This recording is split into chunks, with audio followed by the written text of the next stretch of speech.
আজ গোটা মিরপুর এলাকা ছিল রণক্ষেত্র। দফায় দফায় চলেছে ধাওয়া, পাল্টা ধাওয়া ও সংঘর্ষ। দুপুরের পর থেকে তৈরি হওয়া এমন পরিস্থিতি ছিল সন্ধ্যা পর্যন্ত। দিনভর সংঘর্ষের পর সন্ধ্যায় আবারও মিরপুর 10 নম্বর এলাকায় ফিরে আসে আন্দোলনকারীরা। আরও জানাচ্ছেন সাজিদ সরকার।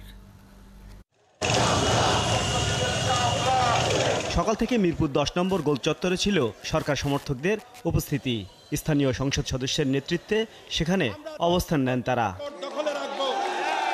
সকাল 11টার দিকে ঢাকা 15 ও 16 আসনের সংসদ সদস্যরাও সেখানে যোগ দেন।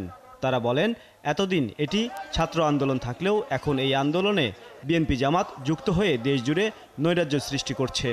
আওয়ামী লীগের সাধারণ সম্পাদক কচি ভাই উপস্থিত আছেন, আপনারা সবাই থাকবেন।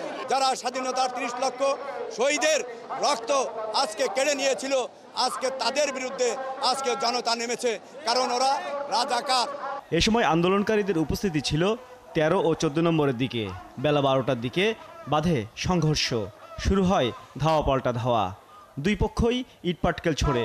পুরো এলাকা জুড়ে এমন পরিস্থিতি চলে প্রায় 2.5 ঘন্টা। একই সময় কাজীপাড়ার দিক থেকে আসা আরেক দলের সাথে নতুন করে সংঘর্ষ বাধে। চলে ধাওয়া পাল্টা ধাওয়া। বিকেল 3:45টার দিকে আন্দোলনকারীরা ইটপাটকেল মারতে মারতে 10 নম্বরের দিকে এগিয়ে আসে। এ সময় অভিযানে নামে পুলিশ। আর পল্লবীর দিক থেকে এগিয়ে আসে সেনা সদস্যরা। পুলিশ ও সেনাদের সম্মিলিত অভিযানের মুখে দুপক্ষই পিছু হটে।